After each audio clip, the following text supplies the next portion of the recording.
Hey everybody, Mr. The Fanboy here. This time I'm splitting up the Ring of Honor and TNA reviews because it's hard to remember both Ring of Honor and TNA. So tonight I'm splitting them up. I'm going to do TNA.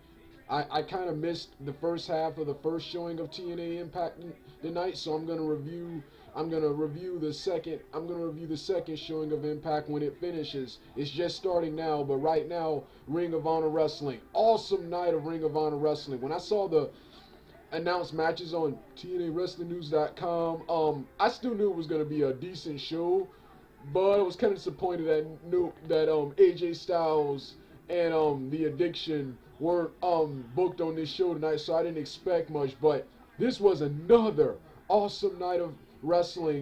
The promos with Bobby Fish of Red Dragon and Adam Cole were great. I especially love the highlights of Bobby Fish wrestling Christopher Daniels at a special Ring of Honor tour. I keep forgetting but Daniels, he had on his old Christopher Daniels attire with the short tights, and he tapped out to Bobby Fish's STF finisher. Awesome night of wrestling. The show started off with the real man Silas Young, taking on Dalton Castle in a phenomenal back and forth match. Silas Young controlled most of the match, but Dalton Castle got in a lot of good shots. Storytelling was great. Silas Young was a great heel. Dalton Castle was a great face in the match. Silas Young was about to win the match, but he got distracted by Dalton Castle's boys. And Dalton Castle hit his finisher, which is an Alabama slam into front driver, something like that.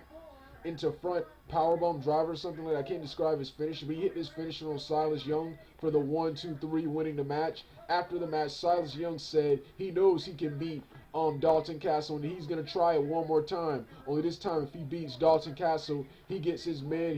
He gets Dalton Castle's men, and he said he's gonna make them real men. The next match of the night was Moose versus Will Ferrara. This was another awesome match. Moose controlled most of the match and won with the spear. The crowd was, of course, heavy for Moose, man. I love the Moose chant every time he comes out, man. It's awesome, man. Moose, Moose.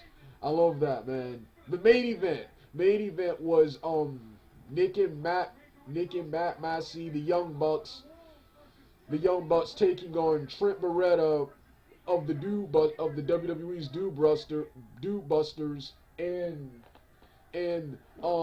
Rocky Romero of the Havana Pitbulls and the Rottweiler stable here in Ring of Honor, featuring the Pitbulls, Homicide, and Loki several years ago. They were here. Trent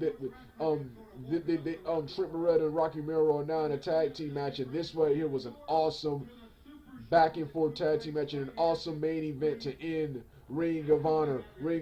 After a long, hard fought after several spots, the Young Bucks what are the names? The Young Bucks beat Trent Beretta and Rocky Romero with their finisher. After the match, the addiction with Chris Sabin come out and attack the Young Bucks after the match. They handcuff Matt Massey to the ropes and just triple team and beat the crap out of Nick Massey, and it ends with Christopher Daniels picks Nick Massey up for a tombstone, not a tomb slam, a tombstone, and Kazarian comes off the top ropes for a tombstone power driver, pushing Nick Massey's legs down, and the show ends right there. I would really love to see young an addiction Young Bucks feud and an addiction Bullet Club feud. But like I said, this was an awesome show. This was another awesome episode of Ring of Honor. Now for TNA Impact.